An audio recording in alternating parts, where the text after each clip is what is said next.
আসসালামু আলাইকুম, কেমন আছেন সবাই? আশা করছি ভালো আছেন। তো আজকে আমি মূলত ভিডিওটি করার উদ্দেশ্য হচ্ছে যে আপনারা জানেন যে তোফাজ্জল হোসেনের যেই হত্যার সাথে যারা জড়িত, তোফাজ্জল হোসেনের যে নির্মম একটি ঘটনা ঘটেছে তোফাজ্জল হোসেনকে নিয়ে। তো এই তোফাজ্জল হোসেনের সাথে যারা জড়িত তাদের ভেতর কিন্তু 5 থেকে 6 জনকেই গ্রেপ্তার করা হয়েছে। তো এই বিষয়টি আসলে আপনার কাছে কেমন লাগছে, বা আপনি কি মনে করেন যে তোফাজ্জল হোসেনের যে হত্যাকারীরা যারা গ্রেপ্তার হয়েছে তারা কি আসলেই সেই সাজা পাবে, বা তোফাজ্জল হোসেনের সাথে যে আচরণ করেছে, তোফাজ্জল হোসেনকে যেইভাবে নির্মমভাবে হত্যা করেছে, এই সাজাটা কি তারা কি পাবে? আপনার কাছে বিষয়টি আসলে কেমন লাগছে? আপনারা তার ভিডিওগুলো দেখলেই বুঝতে পারবেন যে কতটা নির্মমভাবে তাকে এই পৃথিবী থেকে বিদায় করা হয়েছে। সে একজন মানুষ ছিল। আমি তার সম্পর্কে যদি বলি যে তার ইতিহাস বা তার যে জীবনী যখন আমি পড়েছি, সেখানে আমি যতটুকু জানি, তার বাবা, মা, ভাই কয়েক বছরের ভিতরে কিন্তু সবাই কিন্তু এই পৃথিবী থেকে চলে গেছেন।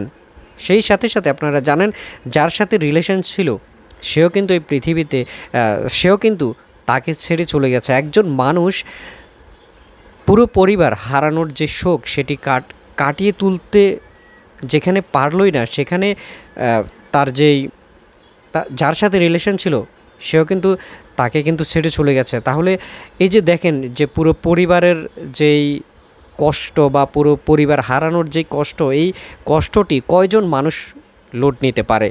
যেখানে তিনি লোড নিতে না পেরে তিনি কিন্তু আপনারা জানেন যে মানসিকভাবে তিনি ভেঙে পড়েছেন, বা মানসিক রোগে কিন্তু তিনি ভুগছিলেন, আপনারা জানেন।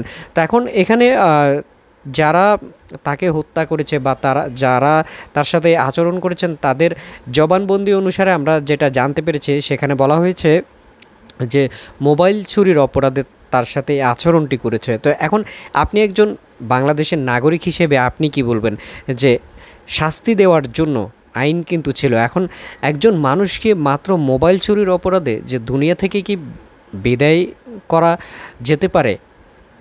বা এটা কি কোনো সুস্থ মানুষ কি করতে পারে? এই কাজটি, এই অপরাধটি কি কোনো সুস্থ মানুষ করতে পারে?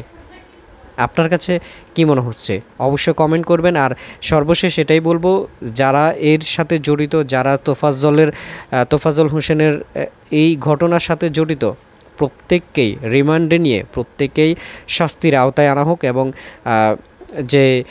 যিনি চলে গিয়েছেন আসলে তার সম্পর্কে আমি আর তেমন কিছু বলতে চাই না। তবে যাদেরকে গ্রেপ্তার করা হয়েছে তাদেরকে এমন শাস্তি দেওয়া হোক যেন তাদেরকে দেখে, প্রকাশ্যে এমন শাস্তি দেওয়া হোক যেন তাদেরকে দেখে বাংলাদেশে এই কাজ আর কেউ না করতে পারে। ভালো থাকবেন, সুস্থ থাকবেন। আল্লাহ হাফেজ।